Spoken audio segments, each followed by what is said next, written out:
What would you do if you paid for a first-class ticket, only to be told you didn't belong? Imagine sitting in seat 2A moments before takeoff when a flight attendant insists you move, while an entitled passenger sneers that your presence is a mistake. Would you stay silent, or would you stand tall? Even as the entire cabin watched. This is not just a story about an airline. It is the story of Amara Sterling, a black woman, a CEO, and a leader whose strength was tested at 30,000 feet. What began as humiliation in front of strangers quickly spiraled into a battle that shook an entire industry. But here's the question when power and prejudice collide in the narrow aisles of an airplane. Who really decides where you belong, and how far can one woman's refusal to move ripple into a movement that redefines dignity for us all? Stay with us, because what happens in this cabin will challenge everything you think you know about justice, courage, and accountability. If this story grips you, don't forget to like, share, and subscribe to the channel. And now, let's step into seat 2A. The terminal hummed with the restless energy of a red-eye flight. Rolling suitcases clicked across the polished floor, voices overlapped in a dozen languages, and the faint scent of burnt coffee drifted from a kiosk tucked against the wall. Amid the noise, Amara Sterling walked with unhurried steps, a slim leather carry-on balanced in her hand. She wore a charcoal jacket over a cream blouse, not flashy, not plain, just enough to blend in. That was her intention, to be seen as just another traveler, one more passenger among hundreds. But Amara had never truly blended in anywhere. She was the daughter of a single mother who had worked 2 jobs in a small Midwestern town, the girl who devoured science books while others whispered she was trying to be something she wasn't. She grew into the woman who founded Luminara Systems, the company that quietly powered the safety networks of half the airlines in North America. Now, at 42, she was on her way to New York for a meeting that could determine the future of her company, a partnership worth billions, one that would reshape how airlines manage data, maintenance, and safety. She reached the gate just as the announcement for pre-boarding echoed through the speakers. Her ticket glowed on her phone screen. Seat 2A, first class. She scanned it at the turnstile, nodded politely at the agent, and walked down the jet bridge. Inside the aircraft, cool, recycled air and the faint tang of disinfectant wrapped around her. The cabin lights were dim, tinted with a soft gold glow meant to soothe restless travelers. Amara found her seat, stowed her bag neatly overhead, and settled in. The leather of 2A was cool against her palm. She breathed deeply, letting the tension of the day ebb away. For a moment, she allowed herself to imagine the quiet hours ahead, a few chapters of a book, a stretch of sleep, and waking in New York, ready to face the boardroom. She reached for her laptop, fingers brushing over its smooth surface, but paused.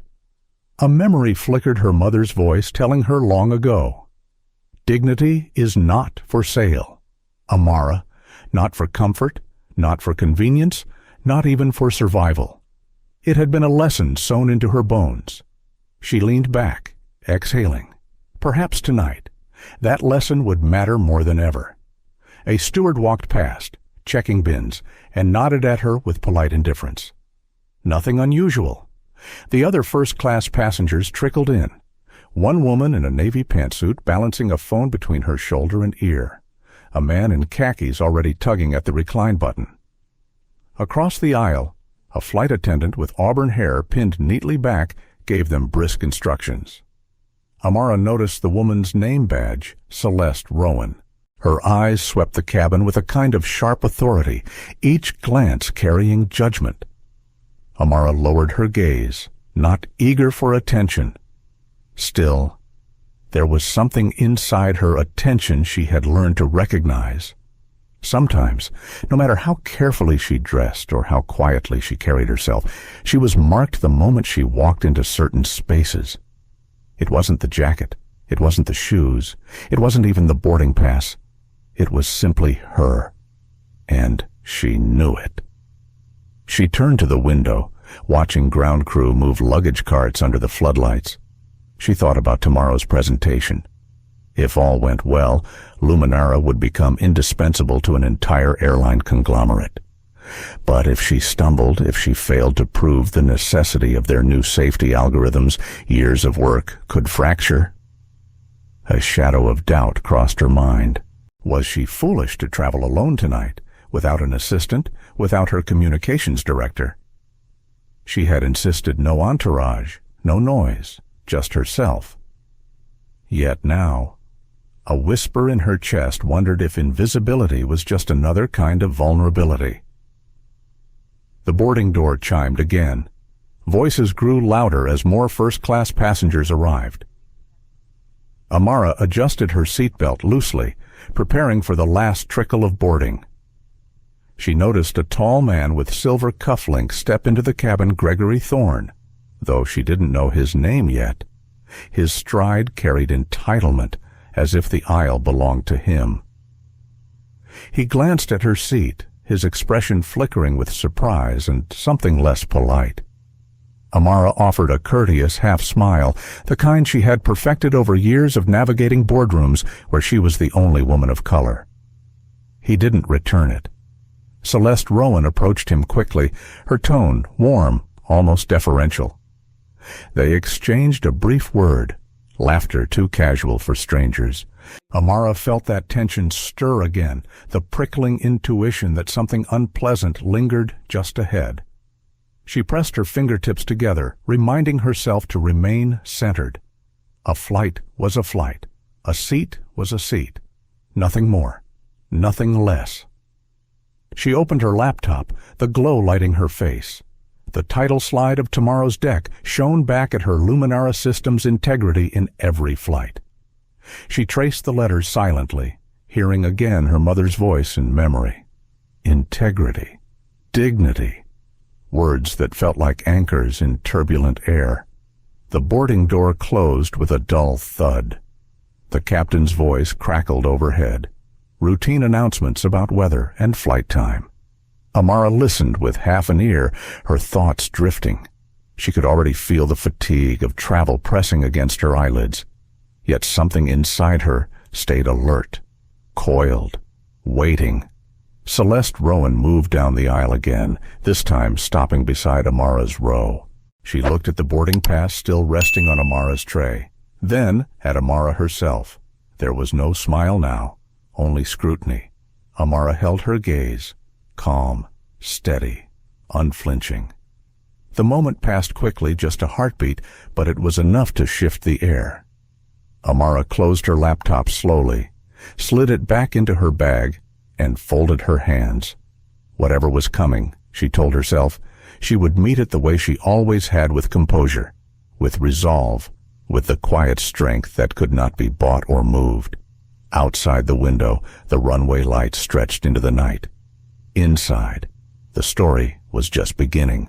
The cabin was nearly full now. Coats rustled against seat backs. Overhead bins slammed shut, and the air carried the faint tang of jet fuel seeping in from the ramp. Amara Sterling adjusted her seatbelt and tried to focus on her breathing. She had traveled thousands of times, but something about tonight felt different.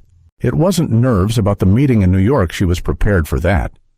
It was the way Celeste Rowan, the chief flight attendant, kept glancing toward her seat with narrowed eyes. Amara reminded herself not to assume the worst. Maybe Celeste was simply focused on her duties. Maybe she had a checklist to complete. Yet the weight of those looks pressed like invisible fingers at the back of Amara's neck. She opened her book, hoping to disappear into its pages, but the silence didn't last. Gregory Thorne, the silver cuff-linked man from earlier, approached. His voice carried a lazy confidence as he stowed his leather briefcase in the overhead bin. "Evening," he said loudly, as though speaking for the entire cabin. He lowered into the seat just across the aisle, gave Celeste a wink, and then turned his head toward Amara. His eyes lingered. Too long. "You're in too, hey?" His tone wasn't a question. It was disbelief wrapped in arrogance. Amara lifted her gaze from the page. Yes. 2A. Gregory smirked, shaking his head as if he had caught some kind of mistake. Strange. I thought this seat was usually reserved for priority members, platinum tier, investors, that sort of thing. I purchased this seat, Amara replied evenly. She kept her voice calm, even softer than usual. Years in business had taught her that sometimes the quietest tone carried the sharpest edge. He chuckled, a sound that felt rehearsed. Of course, I suppose anything's possible these days? Celeste appeared at his side, almost as if summoned by his disdain. Her auburn bun hadn't loosened a strand. Her smile was thin. She bent toward him first, lowering her voice, but loud enough for Amara to hear. Mr. Thorne, I'll take care of this. Don't worry. Take care of what Celeste straightened and turned to Amara, expression shifting into something colder. Ma'am, may I see your boarding pass again? Amara blinked. She had already shown it at the gate, already scanned it, already placed it visibly on her tray. Still, she handed over the glowing screen of her phone without hesitation. Celeste studied it for longer than necessary. This says Seat 2A, Celeste said slowly. Yes, Amara answered. Celeste's lips pressed thin. It may be a system error. I'll need to verify with my supervisor. Gregory leaned back, clearly entertained. These glitches happen, he said. Best to straighten it out before we're airborne. Amara felt the pulse in her wrist quicken. She thought of the presentation waiting in Manhattan, the hours of preparation, the weight of her employees depending on her success. She could let this slide, perhaps move to another seat and avoid the confrontation. But something in her chest resisted. A familiar steel. This is not an error, she said gently. This is my seat. Celeste's expression hardened. She turned briskly, signaling toward the galley. Moments later, another figure approached tall, wearing a navy blazer with the airline insignia stitched on the chest. His badge read, Darius Cole. Is there an issue here? Darius asked, his tone practiced, authoritative. Celeste gestured at Amara. This passenger appears to have been assigned 2A. But Mr. Thorne here is a priority traveler. I suspect a technical mistake. Darius shifted his gaze to Amara. Ma'am, I'm going to have to ask you to relocate to another seat in economy, just until we clear this up. Economy? The word landed like a slap. Amara inhaled slowly, holding the breath for a beat before exhaling. She wanted to scream, to demand why she was the one being asked to move, but instead she spoke with measured calm. I purchased this ticket. She said, 2A belongs to me. I have no intention of moving. Darius rubbed the bridge of his nose, already tired. Look, I'm just trying to keep the flight on schedule. If you cooperate, we'll sort this out once we're in the air. Gregory interjected with mock sympathy. Don't make it harder for the crew. Miss, these seats are always in high demand. Amara closed her book slowly, placing it on the tray. She could feel the stares now passengers from rows behind craning to see what the fuss was about. She imagined the whispers. Is she really supposed to be here? Did she sneak into first class? Her stomach tightened, but her posture stayed tall. Inside her head, the voices argued. One side begged for peace, cried for expedience. Just go. Amara, take another seat. Keep your flight. Make your meeting. The other voice, the one her mother had sewn into her long ago, whispered fiercely, If you yield now, you yield for everyone. She pressed her palms together, grounding herself. No, she said simply. Darius sighed, a heavy exhale. He tapped his radio, speaking in clipped tones she couldn't catch. Celeste crossed her arms, eyes gleaming with satisfaction. Gregory smiled like a man watching a show scripted for his amusement. Minutes passed like hours. Finally, Darius looked back at Amara. "We can't hold departure much longer. Either you move, or I'll have to call security." The threat hung in the air, sour and thick. Amara's throat tightened, but her voice never wavered. "Call whoever you need. I will not surrender this seat." A hush rippled through the cabin. A young woman several rows back lifted her phone, the red glow of recording unmistakable. She was slender, hair pulled into a messy bun, glasses slipping down her nose. Her name, Amara would learn later, was Seraphine Lee. Through the tiny lens of Seraphine's phone, the world outside began to watch.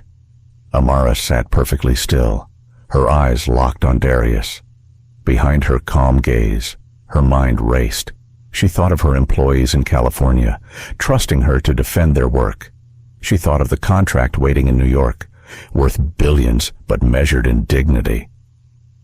And she thought, with a sudden clarity, that tonight was no longer just about a seat. It was about what that seat represented. The cabin buzzed with whispers, the kind of murmurs that grow into waves. Gregory's smirk faltered slightly, as if realizing he had stepped into something larger than he intended. Celeste's confidence hardened, but a flicker of unease darted across her face. Darius shifted uncomfortably. He wasn't used to defiance delivered so quietly, so firmly. Amara folded her hands on her lap, eyes forward. Her heart pounded, but her spirit stood unshaken. Whatever storm was coming, she would face it with dignity intact, and so the provocation was complete. The stage was set. The world beyond that cabin had just been invited into the story. The cabin had gone quiet, but it was not the calm of rest. It was the tense quiet that follows an unresolved clash, the kind of silence where every breath seems to listen, every glance seems to accuse. Amara Sterling sat upright in her seat, her boarding pass still glowing faintly on her phone screen, resting on the tray like a small shield of truth. Darius Cole, the supervisor, shifted uncomfortably by her row. He had expected her to comply, to shuffle back to economy and end the matter quickly. Instead, her refusal lingered in the air, solid and immovable. Celeste Rowan stood a few steps away, her arms crossed, her lips pursed into a thin line. She exuded certainty, as if convinced the weight of airline authority was on her side. Gregory Thorne reclined with theatrical ease, one arm draped across the armrest, his eyes sliding from Amara to Celeste with quiet satisfaction. And then there was the glow of a phone camera, steady, unflinching, held by Seraphine Lee several rows back. The live stream had already begun. "Look at this," Seraphine whispered into her mic, trying to keep her voice low.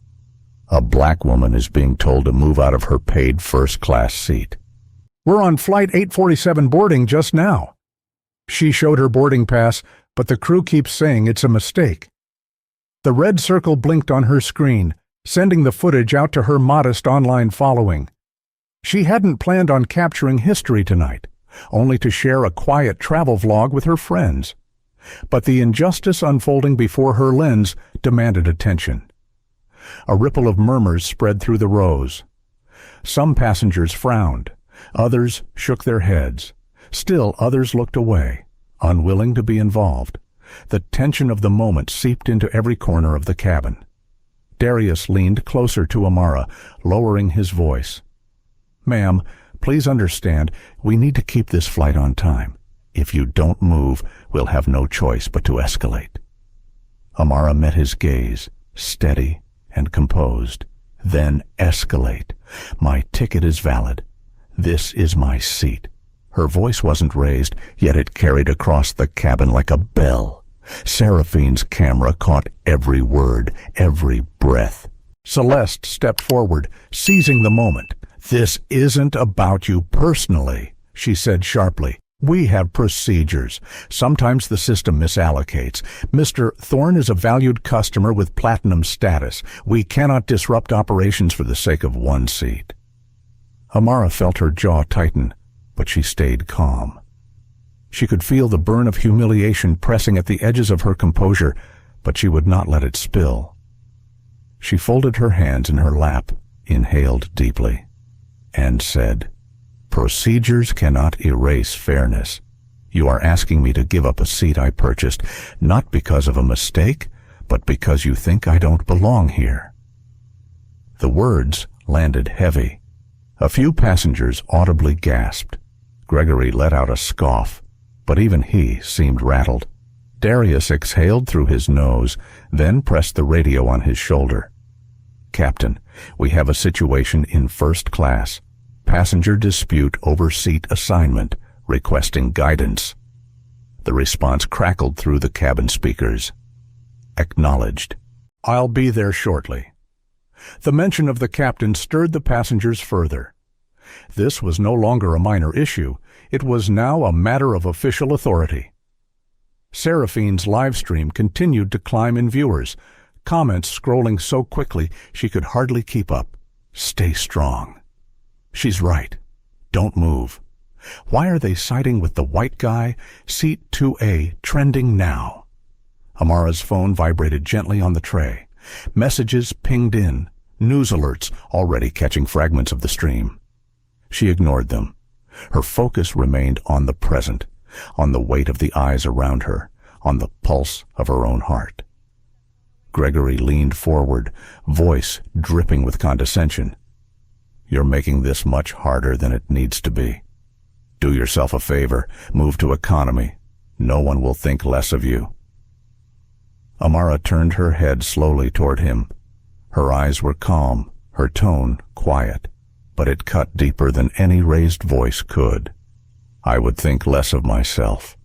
Gregory flinched as if struck. He looked away, jaw tightening. Celeste's nostrils flared.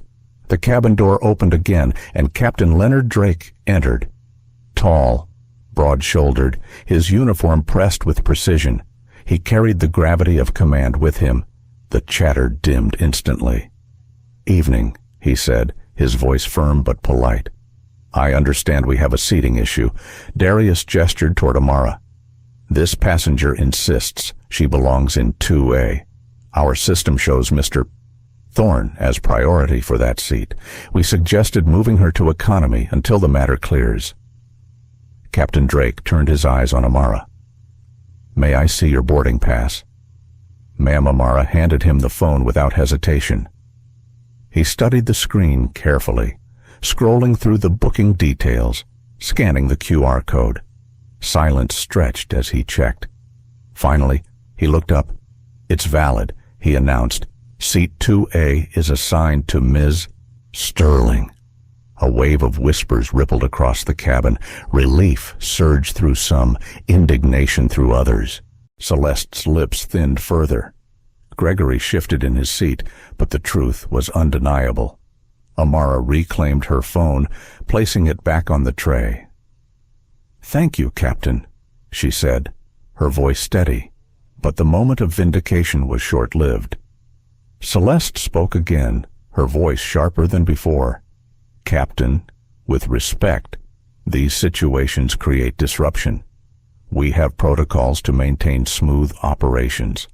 Perhaps it would be best if Drake raised his hand, cutting her off. "Protocol does not override fact. Her ticket is valid. She remains in her seat."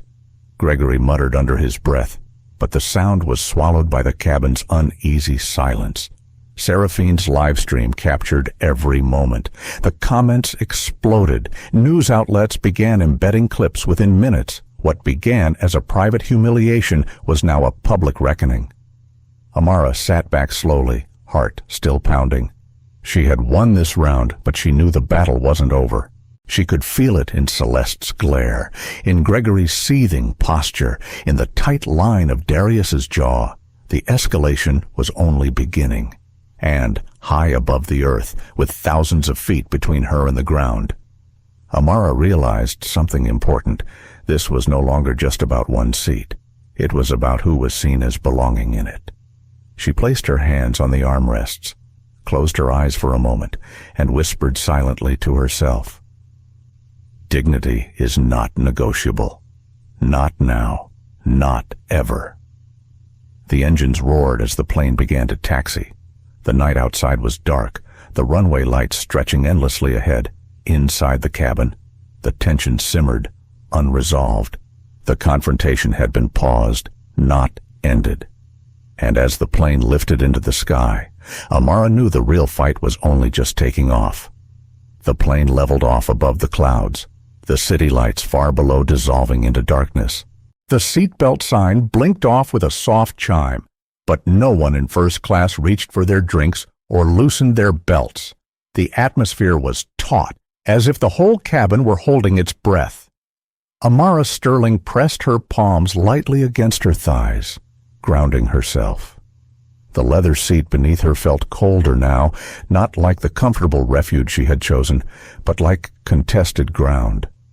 The confrontation had subsided when Captain Leonard Drake confirmed her boarding pass, but the tension had not vanished. It hovered like static in the air. Celeste Rowan still prowled the aisle, her movements sharp, her smile thin. Gregory Thorne sat stiff in his seat, feigning composure but vibrating with resentment. And Darius Cole, the supervisor, lingered near the galley, uncertain whether to retreat or re-engage. Amara closed her eyes briefly. Behind her calm expression, her thoughts churned. She was not new to hostility, not new to being doubted, questioned, or dismissed. From classrooms where teachers assumed she was misplaced, to boardrooms where men twice her age spoke over her. She had lived this rhythm all her life. Still, the sting was fresh every time. She thought of her mother. Long nights in their small apartment, her mother's tired hands folding laundry while whispering words of armor into her daughter's ears. Never let them decide your worth. If they see you as less, that is their blindness. Don't carry their blindness as your burden. Those words had built the steel in Amara's spine. But tonight, she felt the weight of a different dilemma pressing against her chest. Her company's future hinged on tomorrow. She was flying to New York for a meeting that could open doors to markets across the globe. The contract with East Wing Airlines was more than revenue. It was survival for her hundreds of employees. If she arrived drained, shaken, or delayed by this fight, would she jeopardize everything? The temptation was real. She could imagine it quietly moving to economy, avoiding further spectacle, arriving in New York rested and ready to negotiate. No headlines, no delays, no stress. She could rationalize it as strategy, as pragmatism. After all, who would know? But another vision rose in her mind. A younger version of herself, sitting in that cramped apartment, staring at textbooks she had borrowed from the library, clinging to dreams larger than anyone thought she deserved. What would that girl say if she saw Amara surrender her dignity for convenience? Her chest tightened. She felt the tug of both futures, the smooth, safe one paved by silence, and the rough, uncertain one demanded by truth. She opened her eyes. Across the aisle, Seraphine Lee still held her phone, the screen glowing faintly. The live stream had not stopped. Already, the world outside knew. Amara was not alone in this cabin. Strangers were watching, waiting, deciding what this moment meant. Her throat tightened with the weight of responsibility. This wasn't only about her, it was about every person who had been told, in 100 subtle ways, "You don't belong here." If she gave in now, what message would that send? Her fingers curled into her palms. The decision crystallized, sharp and undeniable. She would not move. No matter what came next, no matter the cost, she would hold her ground. The engines hummed steadily. A flight attendant pushed a cart down the aisle. offering drinks in plastic cups. When the cart reached row 2, Celeste Rowan's eyes flicked toward Amara, assessing, measuring. Amara met her gaze without flinching. The flight attendant bypassed her with deliberate indifference, pouring wine for Gregory instead. The slight was clear. Gregory smirked as if it confirmed everything he believed. Amara felt the insult, sharp as glass. For a moment, anger flared inside her chest, threatening to burst. She inhaled deeply, forcing her shoulders to soften, forcing her voice to remain quiet. She had learned long ago that power often spoke best through restraint. She lifted her phone, tapped the record button herself, and set it gently on the tray. The screen reflected her calm face. "For the record," she said softly, "this is my seat, and I will remain here." Seraphine's live stream caught her words. Thousands of viewers became witnesses. Celeste stiffened, but said nothing. Darius shifted uneasily in the galley, watching but unwilling to intervene. Captain Drake remained in the cockpit, silent for now, but aware that the story had already spiraled beyond the walls of the plane. Amara leaned back into her seat. Her heartbeat was steady now, no longer erratic. The choice had been made. She would carry the consequences, whatever they might be. Yet even in her resolve, she felt the tremor of doubt whispering at the edges. Would this decision cost her company everything? Would her employees resent her if the contract fell through because she arrived embroiled in scandal? Would tomorrow's headlines celebrate her stand or brand her as disruptive? Her eyes closed again. She let the questions swirl, but she refused to let them weaken her. Strength, she reminded herself, is not the absence of fear. It is the decision to move through fear without bending. The cabin lights dimmed further, signaling the onset of the red-eye flight. Passengers reclined, some feigning sleep, others whispering about what had unfolded. Amara sat upright, eyes open, gaze fixed on the darkness beyond the window. She felt the plane carry her eastward, toward a future uncertain but necessary. She thought of her employees, of the young engineers who looked at her as proof that they, too, could belong in rooms where they had been told they did not. She thought of her mother, who never lived to see this version of her daughter, but who had planted the seeds of defiance in her heart. She thought of the girl she once was, reading late at night under a dim lamp, hungry for a future that would not deny her. And she whispered to all of them, silently but fiercely, "I will not move." The decision anchored her. The storm might grow louder, the conflict sharper, but she had already chosen her path. Amara Sterling was no longer only a passenger in seat 2A. She was a symbol, whether she wanted to be or not, and she would not betray that symbol. Outside, the night stretched endless, but inside her a fire burned steady, guiding her forward. The hum of the engines settled into a steady drone, a sound meant to lull passengers into calm, but in the first-class cabin, calm was nowhere to be found. It was as if the air itself was waiting, coiled, bracing for what would come next. Amara Sterling sat tall in her seat. Her body was still, but inside she felt a heat rising. Every cell in her body urged her to be cautious, to protect the meeting waiting in New York, to protect her employees who relied on her. Yet another force pressed harder, the one she had lived with since childhood, the one that whispered dignity before comfort, truth before silence. Celeste Rowan pushed the drink cart down the aisle again, her smile fixed, but her eyes sharp. She paused at Gregory Thorne's seat and poured him a second glass of wine, laughing a little too loudly at something he said. Then she glanced at Amara's untouched tray, lips curving in a way that was more warning than kindness. The gesture was small, almost invisible, but Amara saw it, and so did others. The woman across from her, in a navy pantsuit, shifted uncomfortably. A young man in row 3 leaned forward, his brow furrowed. The cabin was beginning to notice not just the conflict, but the pettiness.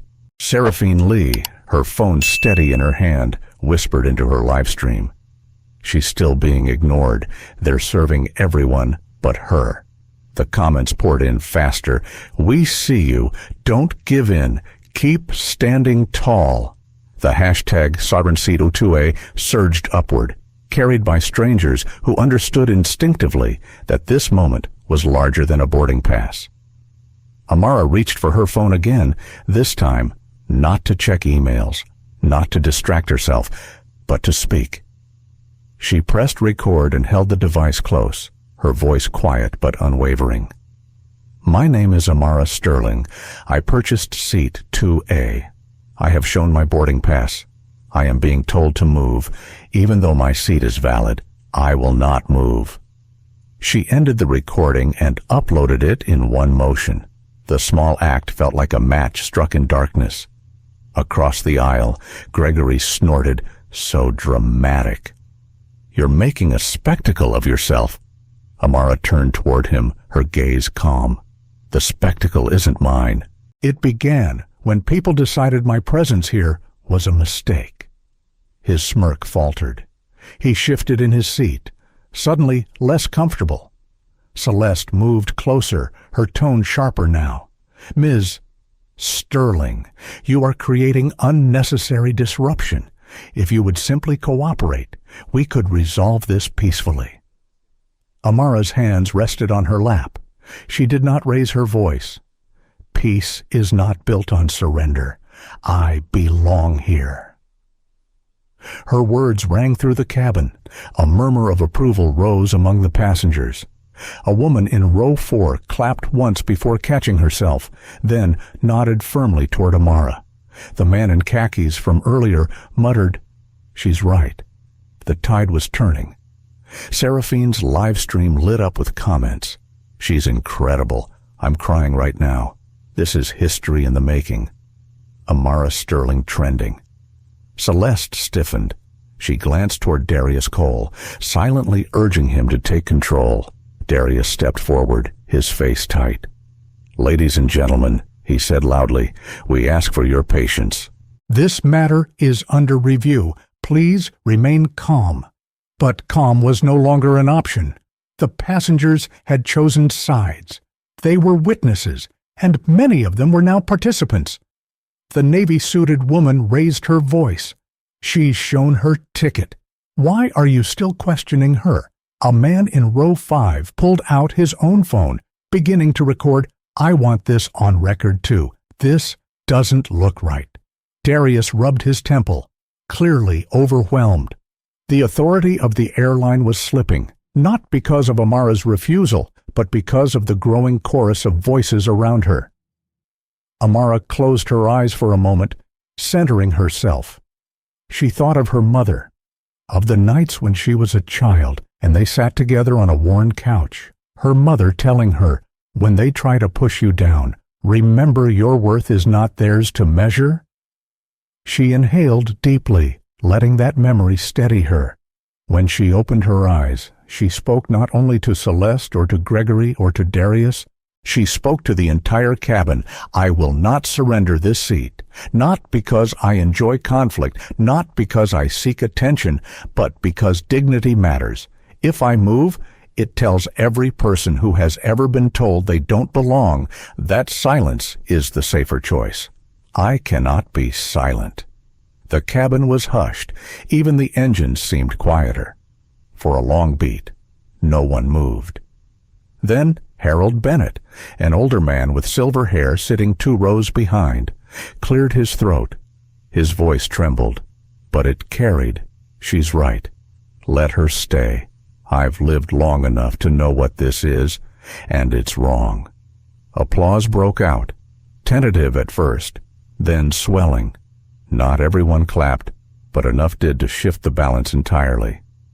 Celeste flushed crimson. She turned sharply and stormed back toward the galley. Gregory scowled, tugging at his cufflinks. Darius hesitated, caught between policy and the undeniable reality before him. Amara remained seated, her face calm, her body still. Inside, her pulse raced, but she did not let it show. She knew this was only the beginning. But for the first time since boarding, she felt the power of solidarity pressing at her back. She was no longer one woman against the system. She was the voice for many, and many had begun to answer. Seraphine's phone shook slightly in her hand, her voice trembling with emotion. "You all saw that." She said it with such clarity. "This isn't just a flight anymore. This is about justice." The live stream viewer count soared past 50,000. Amara looked out the window. The night sky stretched endless, stars scattered like distant witnesses. She whispered silently to herself, a promise carried into the darkness. "I will not bend." The public stand had been made. There would be no turning back. The cabin lights dimmed to a hushed glow as the flight settled into its eastward course. The steady hum of the engines filled the silence, but beneath that sound, another current ran wild, invisible yet unstoppable. It pulsed through Wi-Fi signals, through phone screens, through the beating hearts of strangers scattered across the country. What had begun as a confrontation in row 2 was now spiraling far beyond the metal shell of the plane. Seraphine Lee's livestream had caught fire. Her viewer count had multiplied in minutes, from dozens to thousands, then tens of thousands. Screens lit up in living rooms, dormitories, coffee shops. People scrolled past, paused, rewound, shared. Hashtags bloomed like wildfire. Seat 2A, Amara Sterling, Dignet in flight, on board. Seraphine tried to keep her voice steady as she spoke into her phone. "You're all seeing this in real time. She's not moving." They tried to push her out of her seat, but she stood her ground. "This is what courage looks like." The comments streamed upward. "Stay strong. We're with you." I just retweeted. The news will pick it up. This is discrimination. Plain and simple. Amara Sterling sat still in her seat, her phone resting silently on the tray. Notifications buzzed, vibrating every few seconds, but she did not reach for them. She knew enough. The storm had broken open. Whatever happened now was no longer private. Across the aisle, Gregory Thorne's face was flushed. He shifted in his seat, muttering curses under his breath. Every few moments he glanced toward Seraphine's camera, realizing that his own smirk, his dismissive words, might already be immortalized on thousands of screens. His confidence, once so casual, now wavered like a candle in wind. Celeste Rowan returned from the galley, her posture stiff, her expression composed but brittle. She leaned toward Darius Cole, whispering urgently, but the supervisor only shook his head, his jaw tight. The weight of the live stream was pressing even on him now. He knew the risk once a story like this went public. It wasn't just a matter of protocol. It was reputation, careers, maybe even the airline's future. Captain Leonard Drake's voice crackled over the intercom. "Ladies and gentlemen, this is your captain. We are aware of an ongoing situation in the cabin. I want to assure you that all passengers are safe. We are reviewing the matter carefully. In the meantime, please remain seated and allow our crew to continue service." The announcement was measured, calm, but it did little to soothe. If anything, it confirmed to the passengers that the issue was serious enough to reach the cockpit. Whispers spread again, people leaning across aisles to murmur their thoughts. The tension had grown beyond one woman's refusal. It had become a collective reckoning. Amara exhaled slowly, eyes closed. She could feel the responsibility settling heavier on her shoulders. She had made her choice, but now she bore the weight of every eye on her, both inside this plane and far beyond it. Was she ready for what came next? Could she endure the scrutiny, the inevitable backlash, the way stories were twisted by those who wanted them silenced? Her heart whispered a warning tomorrow's meeting. The contract, the livelihoods of her employees. But another voice answered firmly, "What use is winning contracts if you lose yourself?" She opened her eyes. The aisle was busy again as Celeste and another attendant resumed service, but she could feel the way they skipped her row. Petty retaliation, visible to everyone watching. She sat taller, refusing to shrink. Seraphine whispered into her phone again. They just ignored her again. But look at her. Calm. Composed. She's not giving them what they want. This is strength. On the ground. News outlets were already picking up the story. A local New York station pushed a notification, passenger streams confrontation on Flight 847 discrimination allegations under review. Then a national blog reposted the clip with the headline, "Black Woman Denied First Class Seat, Despite Ticket Livestream Goes Viral." Within minutes, Twitter exploded. Celebrities retweeted. Activists weighed in. Airline investors began calling each other. Panic rising. Back in the cabin, Gregory lost patience. He leaned toward Amara, his voice a sharp hiss. "Do you realize what you're doing? You're dragging all of us into your personal drama. You think this makes you a hero." Amara turned her head, her gaze calm, her voice steady. "I don't need to be a hero. I just need to be human. And that seat is mine." Her words cut through the space like a blade.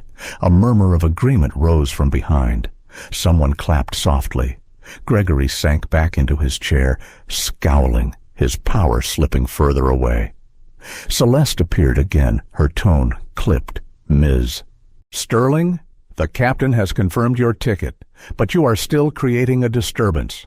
If you cannot cooperate with crew instructions, we may be forced to divert." The threat hung heavy. A diversion was costly, humiliating for any airline. But it was also a tactic, one often used to pressure passengers into compliance. Amara recognized it instantly.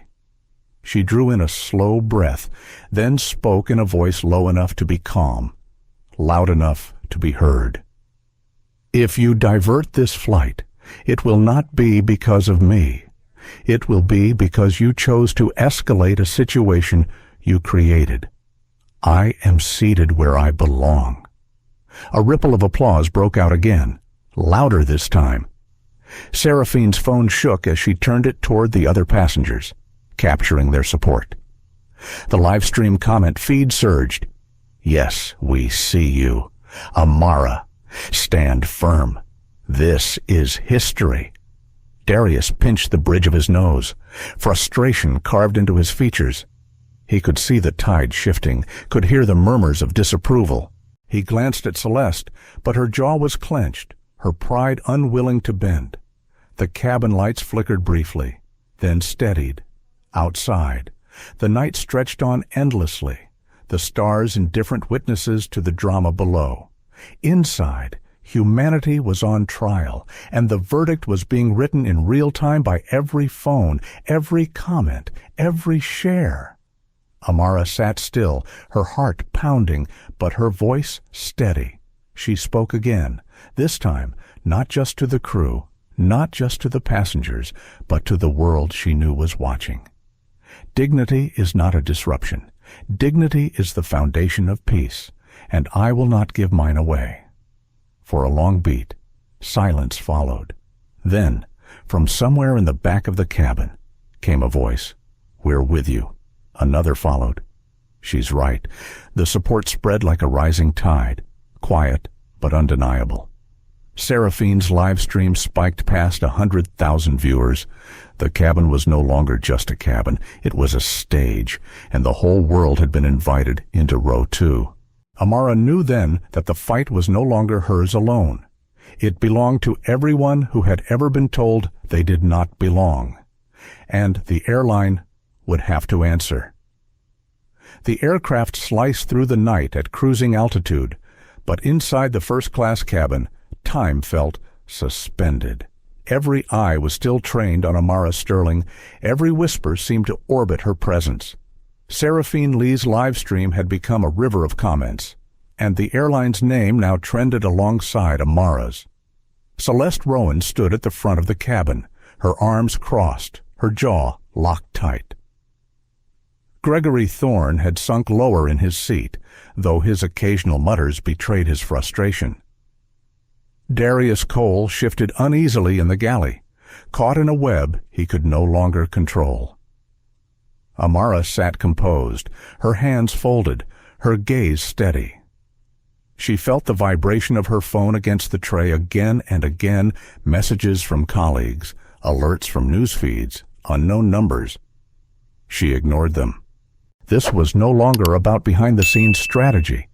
This was about facing injustice in real time, on this flight, in this very row. At last, she reached for her phone, not to silence the noise, but to step fully into it.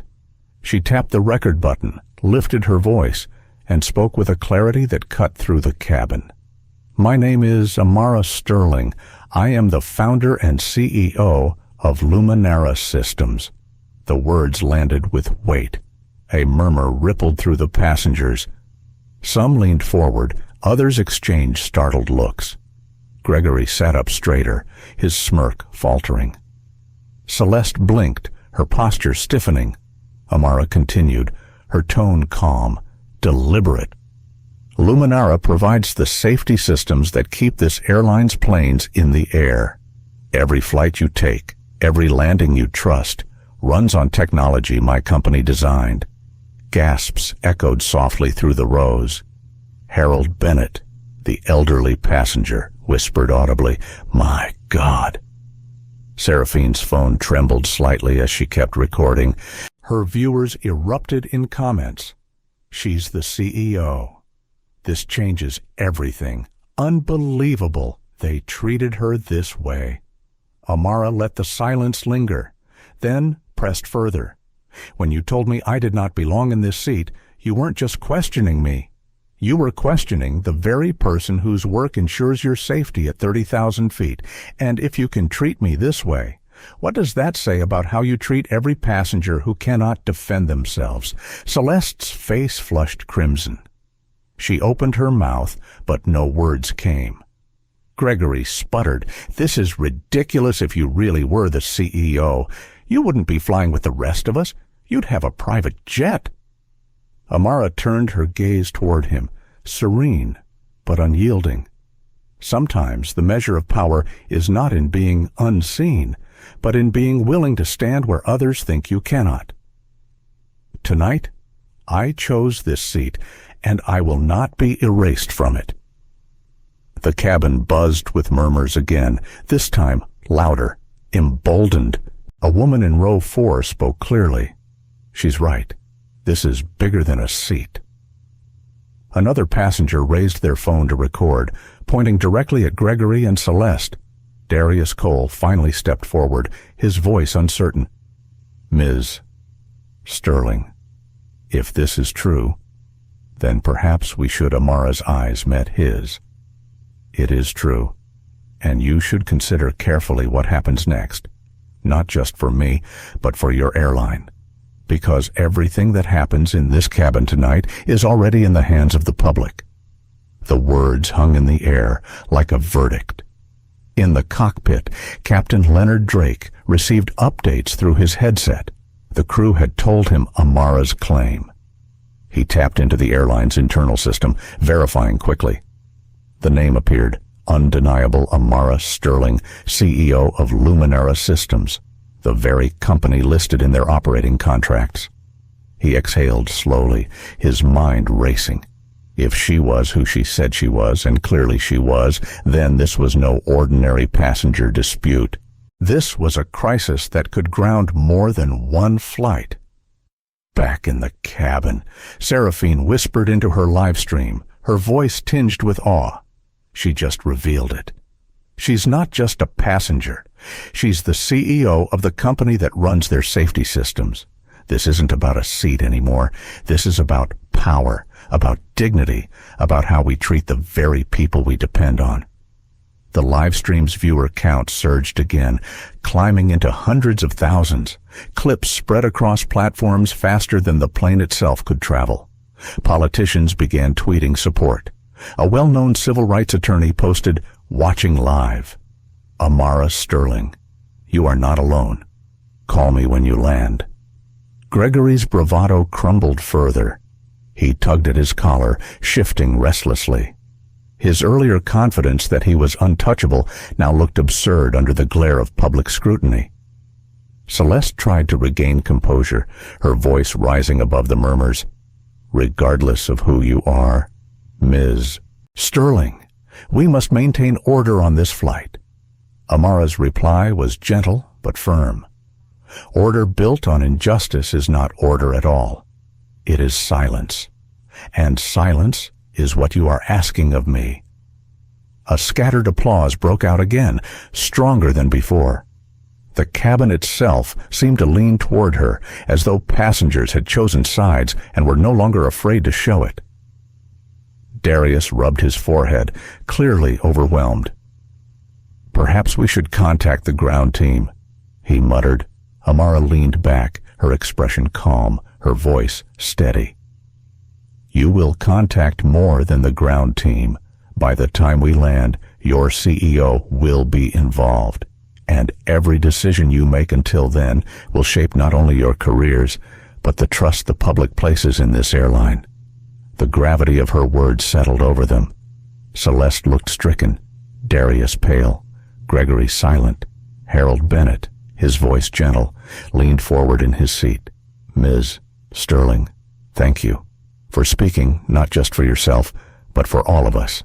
His eyes glistened with tears. Amara inclined her head, her expression softening. "I speak because too many of us have been told not to."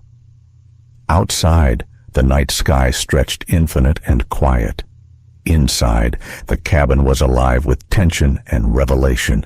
The truth had been spoken. The balance of power had shifted.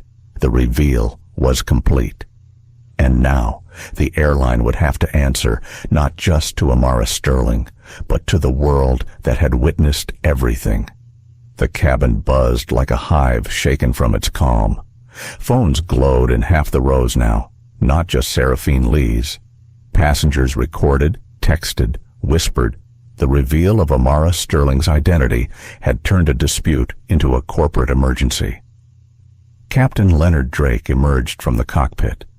His face was calm, but his eyes carried the tension of a man who knew the gravity of what he was stepping into. He approached Amara's row, leaned slightly, and spoke low enough to seem respectful, but clear enough for others to overhear. "Ms. Sterling, I have verified your identity. You are indeed the CEO of Luminara Systems."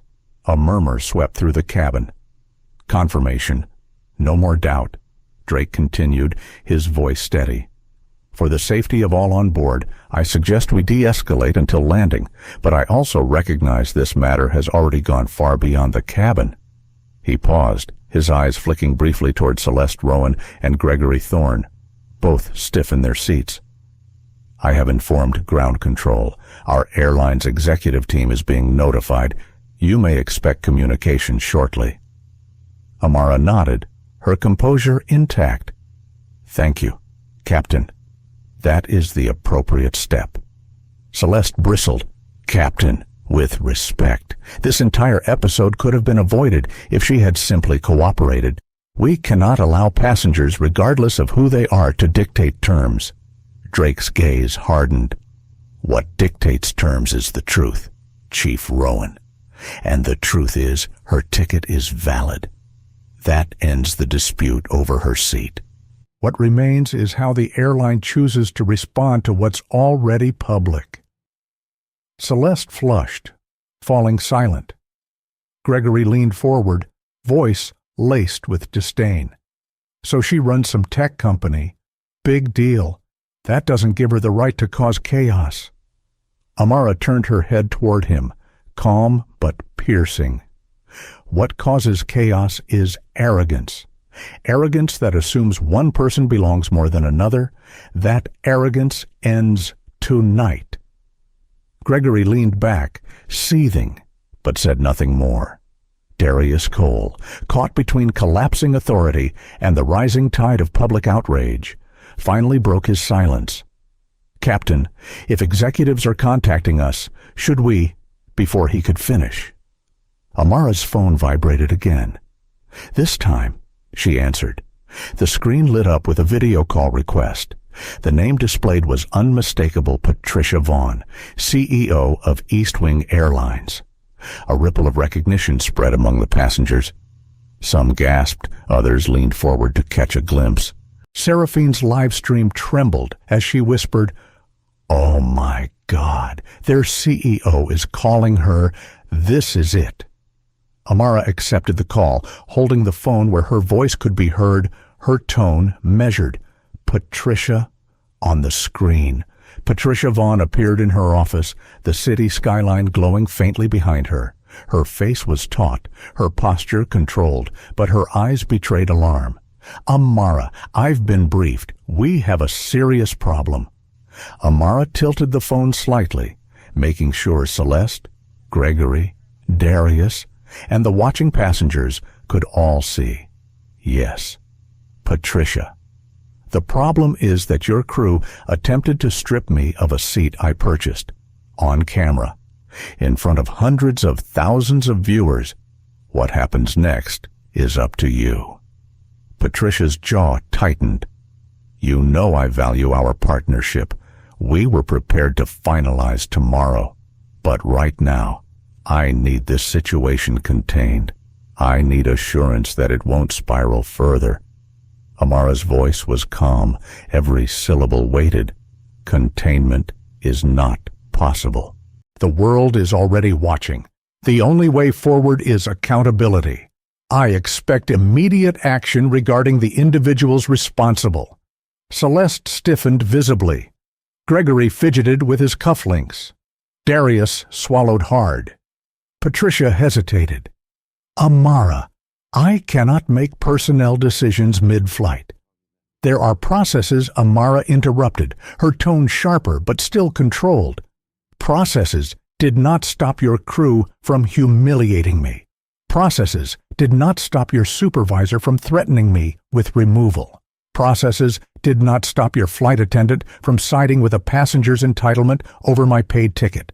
The only process left is accountability, and it begins tonight." The cabin was silent except for the soft hum of engines. Even passengers who had tried to stay out of it now leaned forward, eyes wide. Patricia exhaled slowly, her voice dropping lower. "What do you want?" Amara's gaze swept the cabin before returning to the screen. "First, a public acknowledgement that I was wronged, and that this behavior will not be tolerated. Second, immediate suspension of the individuals involved pending review. Third, a commitment to structural change, real training, real enforcement, real protection for passengers who face this kind of treatment every day." Patricia hesitated again. "Those are heavy demands." Amara leaned forward, her voice cutting through like steel. "So, is the cost of silence. If you refuse, I will announce tonight that Luminara Systems is withdrawing from all contracts with your airline. And I will do it live, with this entire cabin as my witness." Gasps erupted across the rows. Seraphine nearly dropped her phone, whispering breathlessly to her live stream.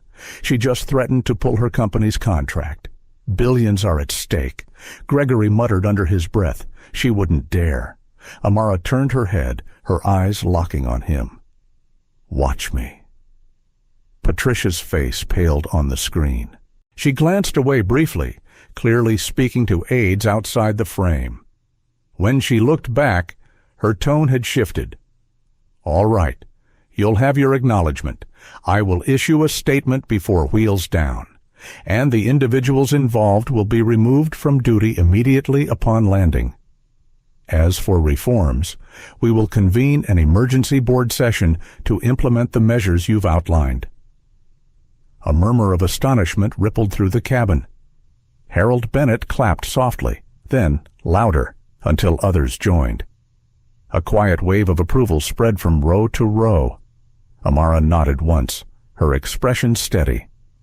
That is the beginning, not the end. Remember that. Patricia exhaled again, her tone clipped but resigned. Understood. I'll have my team draft the statement. We'll speak again after you land. The call ended. The cabin erupted not in chaos, but in a surge of energy, whispers, applause, disbelief. Seraphine's phone shook as she narrated. You all heard it. They're removing the crew. They're issuing a statement. This is unprecedented. Celeste's face drained of color. Gregory stared at the floor, his arrogance hollow. Darius leaned back against the galley wall. Visibly shaken, Amara sat still, her breathing steady. Inside, her heart raced, but she held her composure. She had forced the airline to act. She had turned humiliation into negotiation, and negotiation into reform. But she knew the battle was not yet over. Public words were easy. Real change was harder.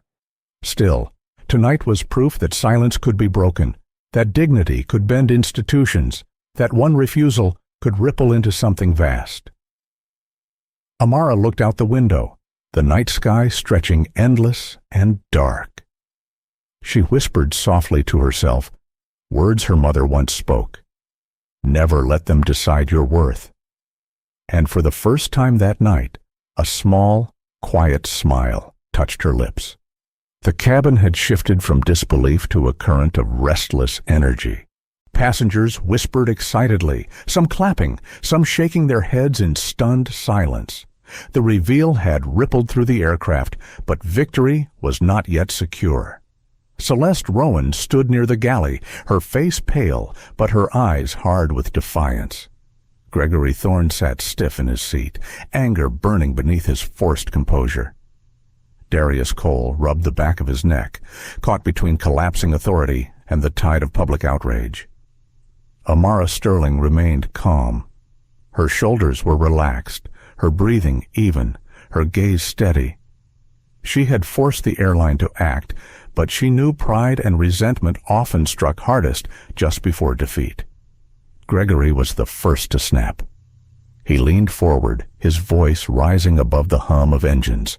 So what? You strong-armed the CEO.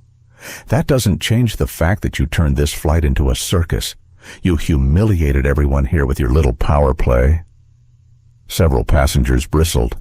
Harold Bennett, his voice sharp for the first time, shot back. She humiliated no one. You and that crew did. Don't twist this. Gregory's face flushed. He jabbed a finger in Amara's direction. She thinks she's some kind of savior, but all she's done is drag us into her ego trip. People like her.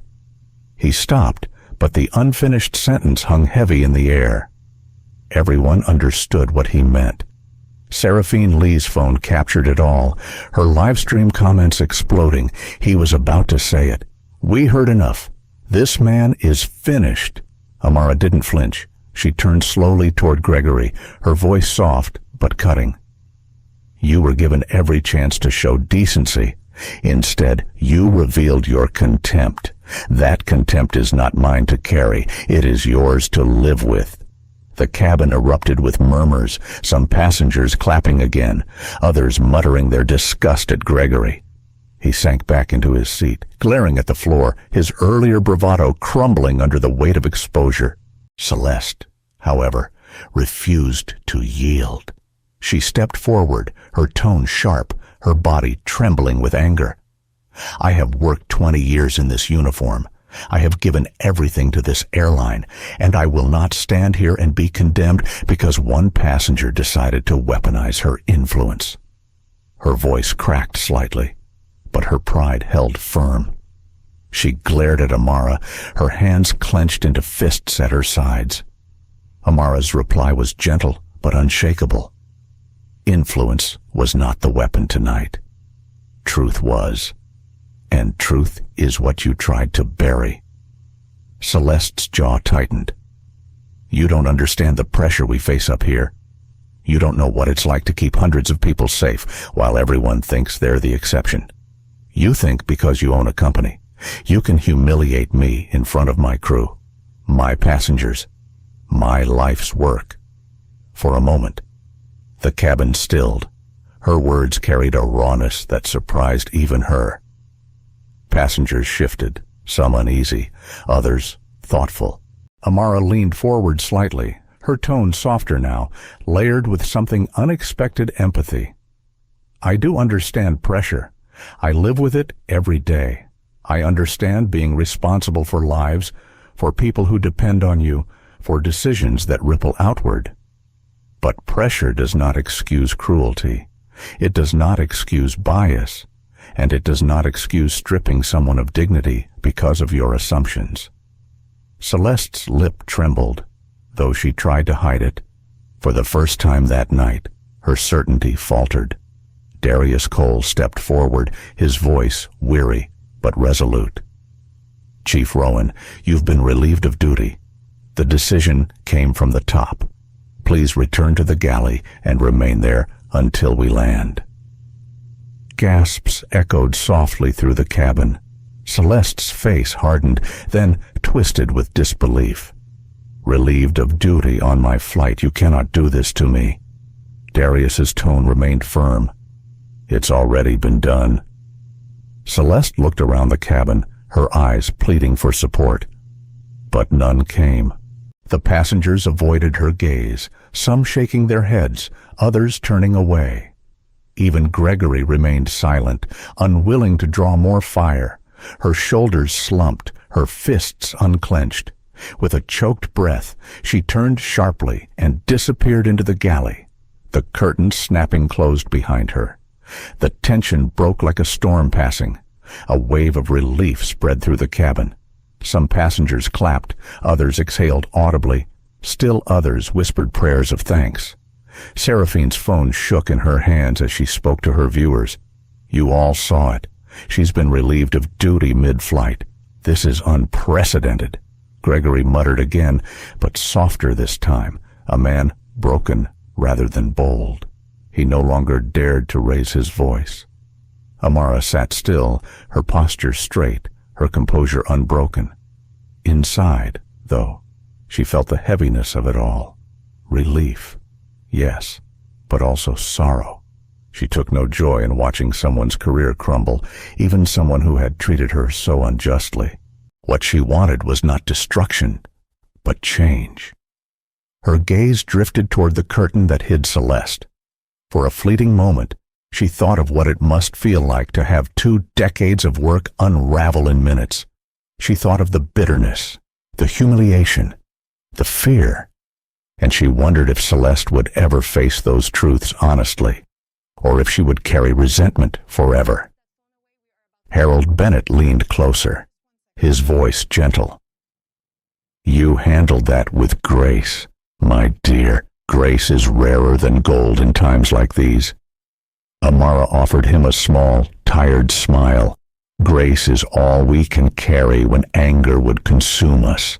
The engines hummed steadily, carrying them eastward. The cabin had quieted again, but this quiet was different. It was no longer filled with hostility or doubt. It was the quiet of people realizing they had witnessed something historic, something that would echo long after landing. Amara looked out the window at the endless night sky. She thought of her employees waiting in New York, of the meeting that still loomed ahead, of the world already reshaping itself outside this aircraft.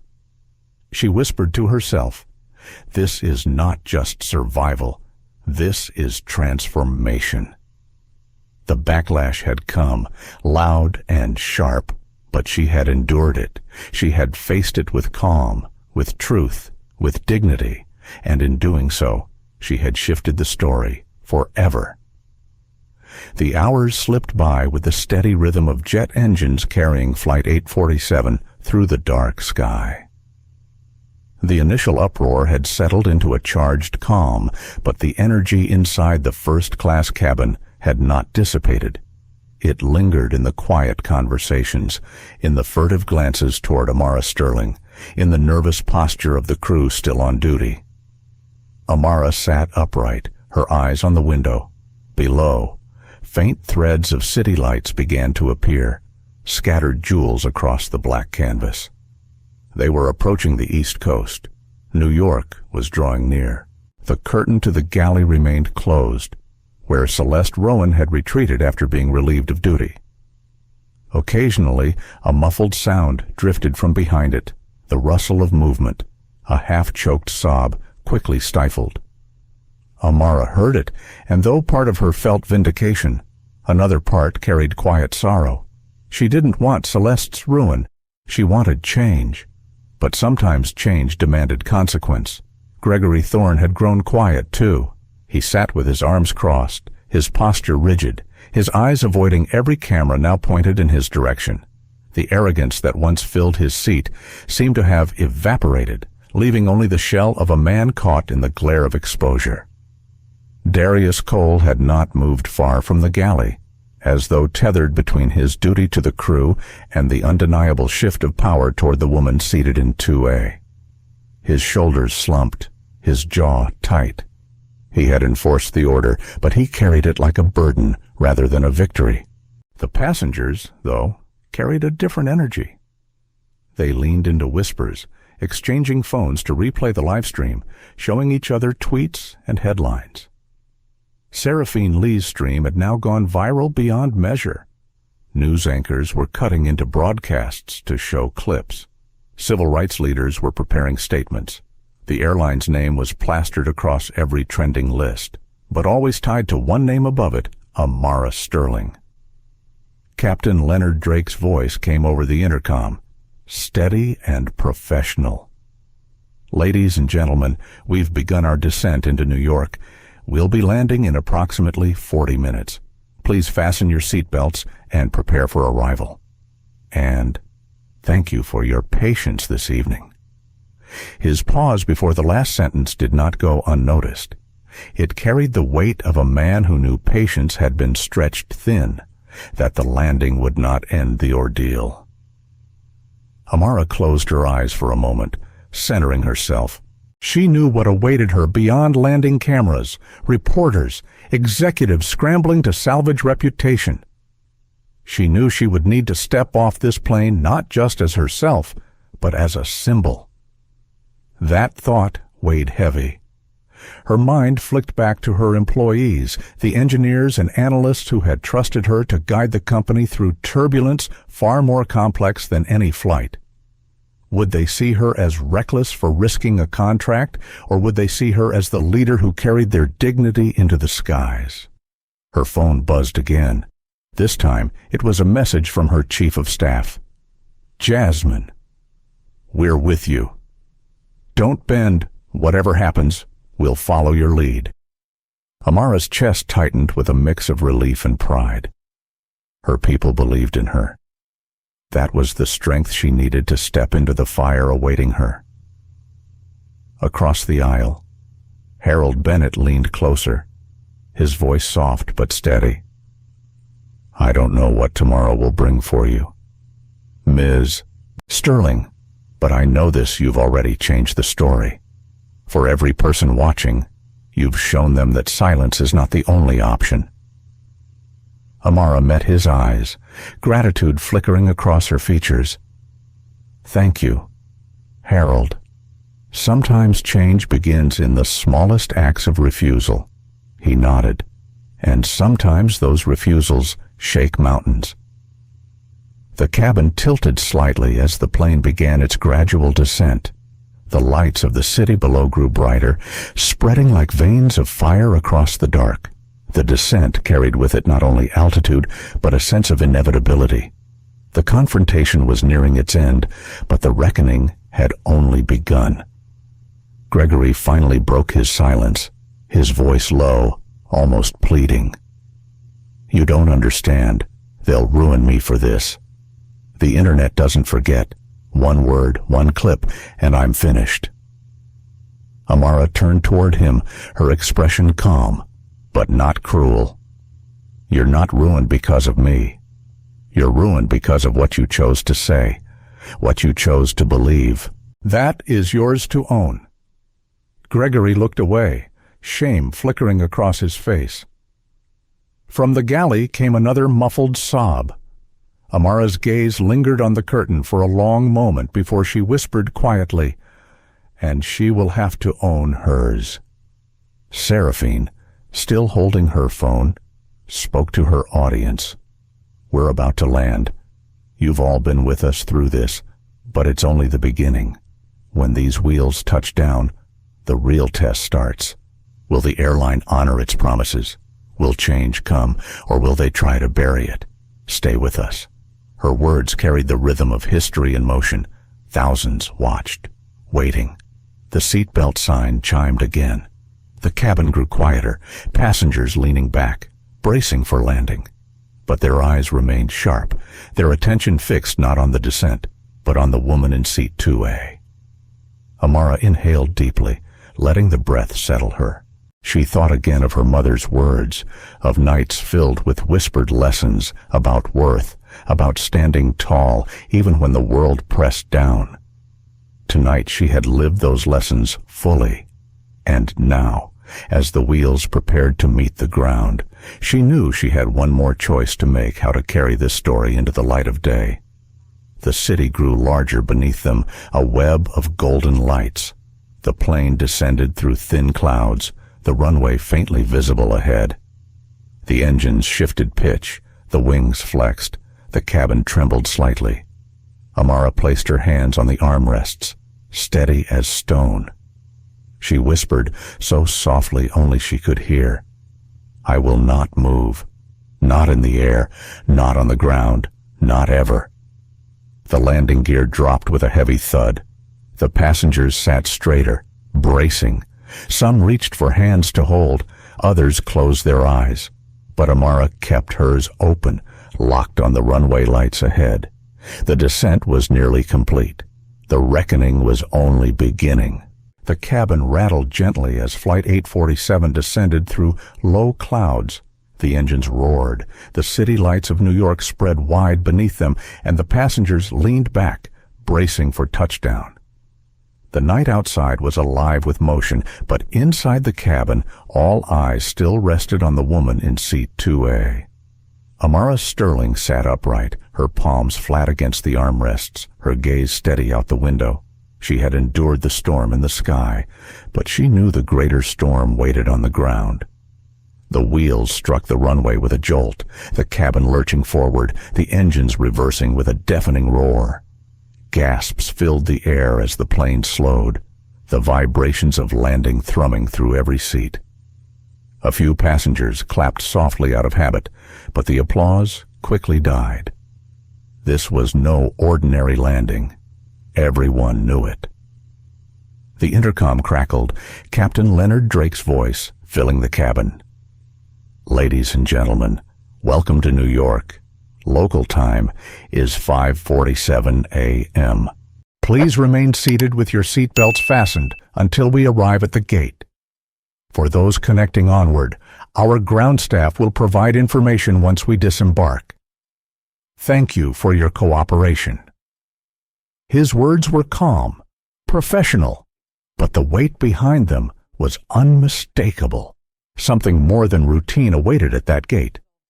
The plane rolled slowly toward the terminal. From her seat, Amara could see flashing lights reflecting off the window airport security vehicles, press vans parked in the distance, camera crews already assembled near the jet bridge. The world outside had caught up to the world inside. Seraphine Lee, still clutching her phone, whispered to her audience, "We're here. You can see the flashing lights. They're waiting for her. This isn't just a story anymore. This is history unfolding." The comments scrolled faster than she could read. "Stay strong, Amara. We're at the airport waiting to greet you. Press is live already. This airline has no idea what's coming." Gregory Thorne shifted uncomfortably in his seat. His face glistened with sweat. He tugged at his tie as though it were choking him. "This is insane," he muttered. "They'll crucify me out there. I didn't sign up for this circus." Amara turned toward him, her expression calm, her voice low but firm. You didn't sign up for accountability, but it finds you all the same." He looked away, shame written across his features. From the galley, the curtain rustled faintly. Celeste Rowan had remained hidden since being relieved of duty, but her presence still loomed. Passengers whispered, wondering if she would be escorted out in front of them or quietly removed from the side door. Either way, her fall was certain. The plane slowed to a crawl, the gate drawing near. Passengers craned their necks toward the windows, glimpsing the crowd that had gathered. Television cameras perched on shoulders, microphones poised, flashes going off like bursts of lightning. The buzz of the media storm seeped into the cabin even before the plane came to a stop. The seatbelt sign dinged off. Immediately, phones rose into the air, filming, documenting. Everyone wanted to capture the first step of what came next. Captain Drake's voice returned, firm. "For security reasons, we ask all passengers to remain seated until instructed. Certain individuals will be escorted first." The tension spiked. Whispers swelled into murmurs. Everyone knew who those individuals were. The door opened with a hiss, the jet bridge connecting. A flood of voices echoed faintly from outside, reporters shouting questions, camera shutters clicking.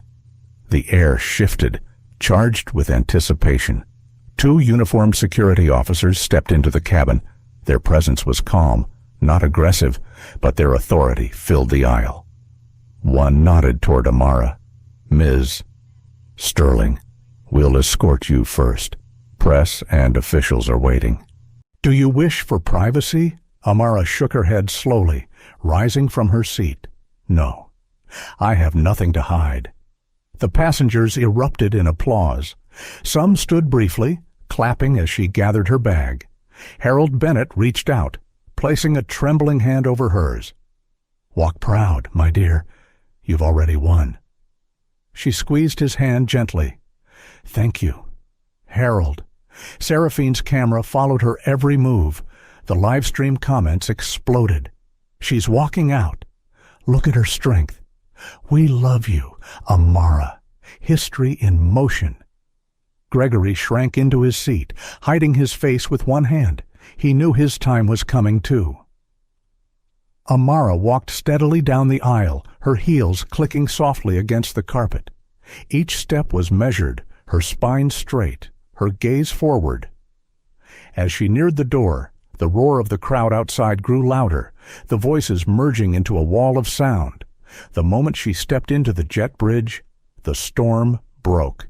Flashes burst, cameras clicked, reporters shouted questions over one another. "Ms. Sterling, how were you treated? What demands have you made of the airline? Do you plan to sue? Will this affect your contracts?" The officers formed a shield around her, but she lifted a hand gently, signaling for calm. Her voice rose above the chaos, steady and clear. "I will answer your questions shortly. But first, understand this, tonight was never just about a seat. It was about dignity, about justice, and about ensuring that no passenger, no matter who they are, is ever told they don't belong." The crowd roared, microphones thrust closer, cameras flashing wildly.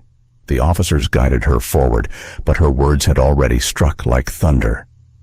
Inside the cabin, the passengers exhaled, some wiping tears from their eyes. Seraphine lowered her phone, whispering to her viewers, "She's out, and she's turning this into something far bigger than any of us imagined." Back near the galley, Celeste Rowan finally stepped out, her face pale, her eyes red. She avoided the stares of the passengers as 2 security officers approached. She whispered hoarsely, "Do I have to walk through them too?" One officer nodded solemnly. "Yes, ma'am." Her knees buckled slightly, but she straightened, clutching her dignity like a fragile mask. She walked down the aisle, head high but trembling, past rows of passengers who refused to meet her gaze. The applause that had greeted Amara did not rise for her. Only silence. Gregory followed last, escorted by officers. He kept his head bowed, his earlier bravado long gone. The cameras outside would have their image of him too, the entitled man who thought a black woman did not belong. Amara emerged into the terminal to a wall of reporters, microphones thrust toward her, camera lights blinding. She paused at the top of the jet bridge, lifted her chin, and spoke again, her voice carrying through the chaos. This is not the end. This is the beginning. Change will come because silence is no longer an option. The crowd erupted, flashes exploding like fireworks, questions shouted in every direction. Amara walked forward into the storm, knowing she had stepped not just off a flight, but into history. The terminal was a storm of voices, lights, and motion. Cameras flared, microphones thrust forward, reporters jostling for space. The name Amara Sterling rolled like thunder through the crowd, shouted by journalists, whispered by onlookers, trending across every platform. Amara stepped through the chaos with measured grace, flanked by security officers who cleared a path. She carried no anger in her stride, no bitterness in her face. Her presence alone commanded respect. Calm, dignified, unshakable. Ms. Sterling, are you suing the airline? Will you cancel your contracts? What demands have you made? Do you think race played a role in how you were treated? The questions fired rapid, overlapping.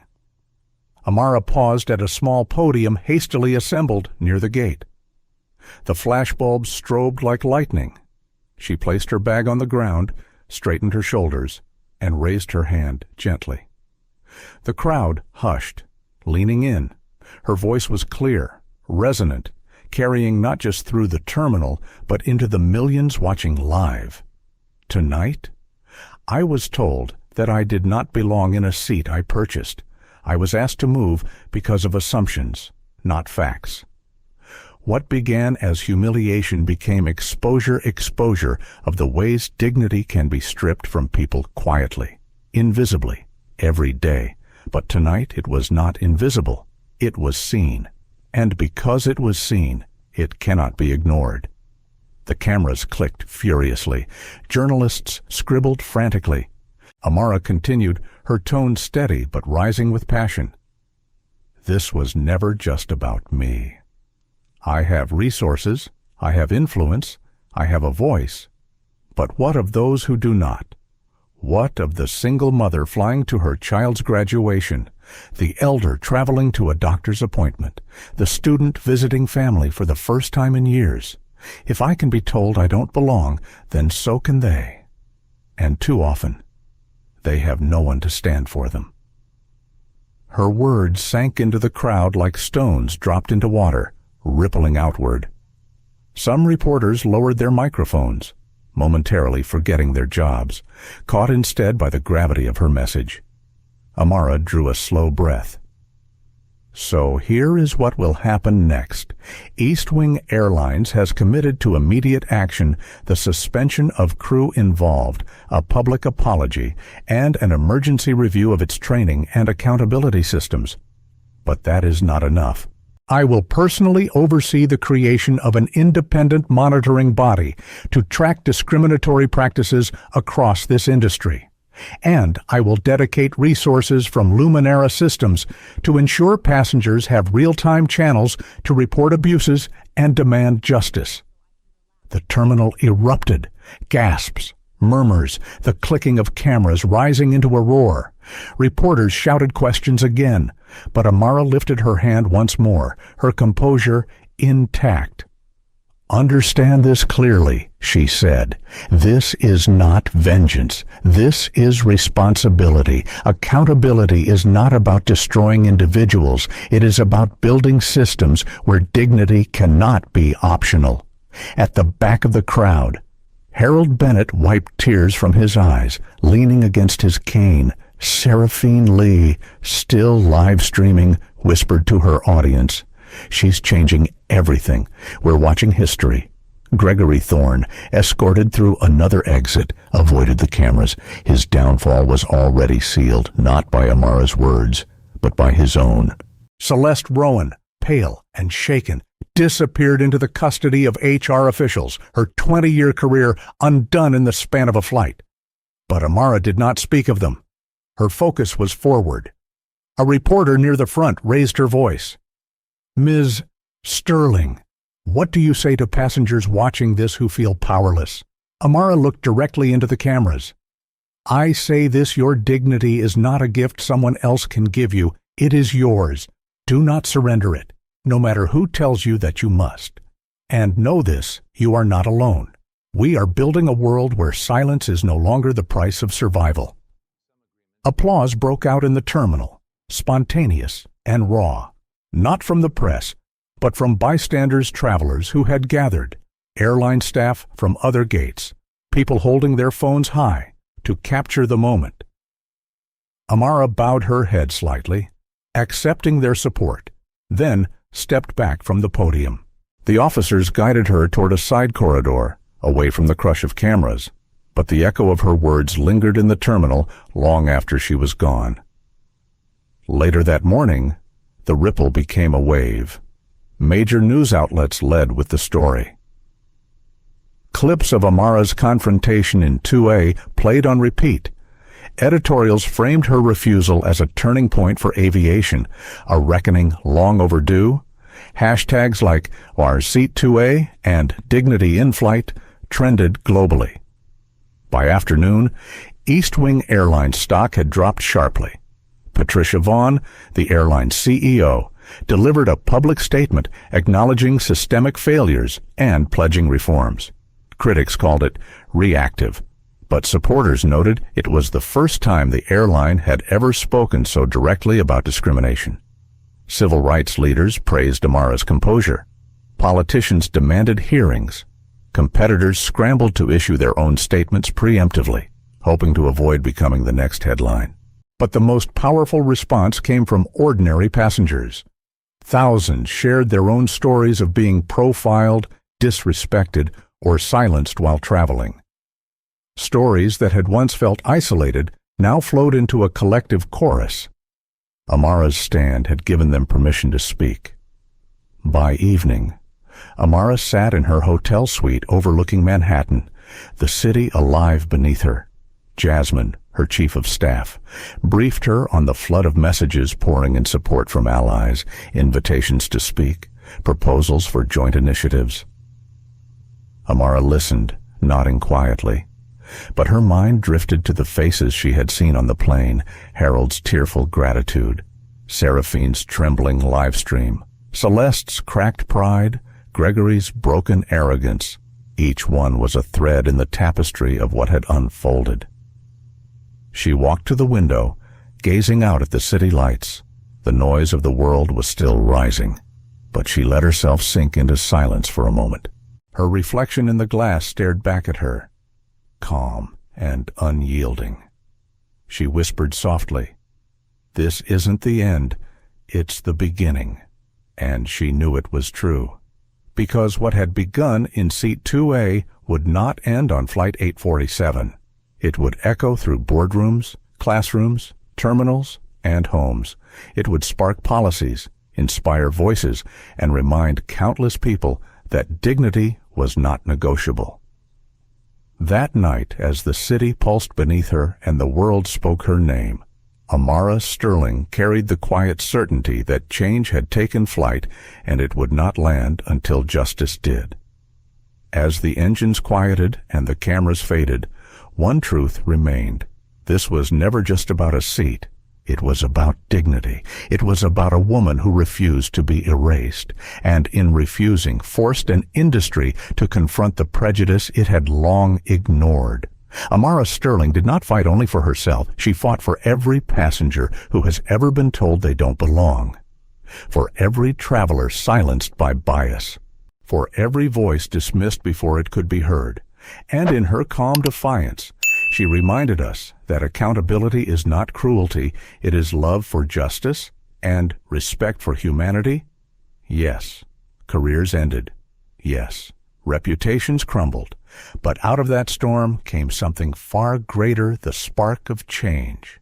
Policies rewritten, systems rebuilt, conversations ignited in homes, boardrooms, and airports across the nation. And maybe that is the heart of this story, that dignity once claimed cannot be taken away. It can only multiply, passed from one brave refusal to the next, until silence is no longer possible. If this story moved you, if it stirred anger or hope, or even a tear, we invite you to stand with us. Like, share, and subscribe to this channel so together we can keep these stories alive and keep pushing for a world where justice always takes flight.